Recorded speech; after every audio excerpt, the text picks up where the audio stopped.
Hi, my name is Raksha Naidoo. I'm the CEO of the Particle Group and the current chairperson of Women in Mining South Africa. Well, when I first started in this industry, I worked on a hydrometallurgical processing plant, and I was one of 3 women that worked on the plant. It was myself, it was the cleaning lady, and it was a secretary. And through my journey at this organization, more and more women started coming into the organization as I was championing it in the background. And I think one of my proudest moments was when I saw, I wouldn't say it was a 50-50 distribution, but to see more female faces represented in the production facilities, to see more women present in the laboratory space, sitting around tables making decisions. It gave me a great sense of pride that it is achievable and it is doable, even in the little space that I existed in at that time. And that's something that I'm always very proud of, because it's to actually see the empowerment journey take place in front of you. And it's something that I continue to champion a lot on a daily basis, and to try and sort of give women the strength and the courage that they need to support them in being able to take up spaces and create their own tables, such that they can build careers for themselves in this industry. So in the last couple of years, there's been a lot of automation that has come into effect, which I think has probably one of the biggest impacts in our industry. And with a lot of the automation and technological advancements that are taking place within the mining sector, it allows for women to get more involved in certain roles that have typically been male-dominated because of perhaps physical strength or location or whatever it might be. So now you can have a woman who is sitting in a control room operating certain heavy pieces of equipment that previously she was not able to, because she may physically have not had the strength in order to do so.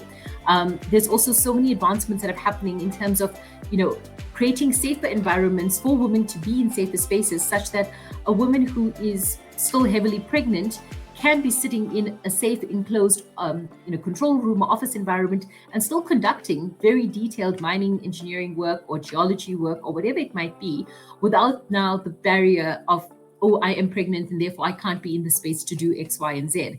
So I think that as we start thinking along the lines of automation, along the lines of technological advancements, we're going to see so many more opportunities opening up for people in order to be able to break down some of the barriers that have previously existed and allow women to get into spaces that they typically weren't seen to be in as easy for a variety of different reasons.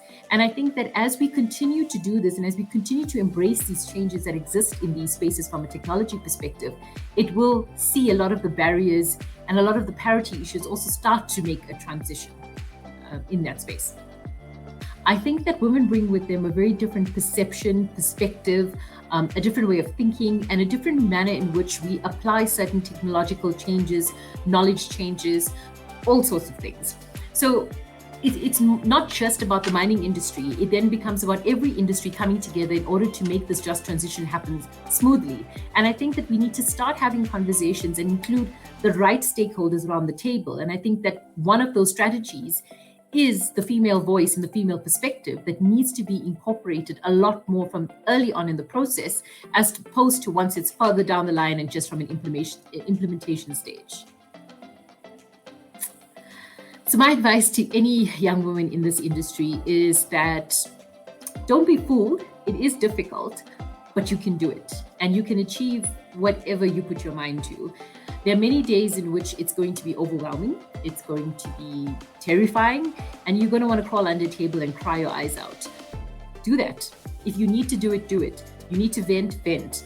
But I think it's so important that you pick yourself up, you dust off the tears, touch up your mascara, and you carry on again. I think that nothing is impossible except when we allow ourselves not to move forward with it.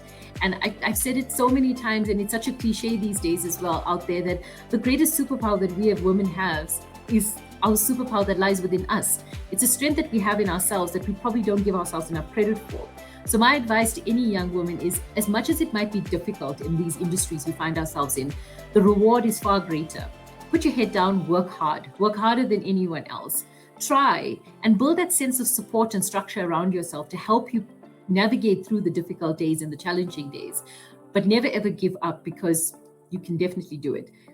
So that would be my advice to anyone.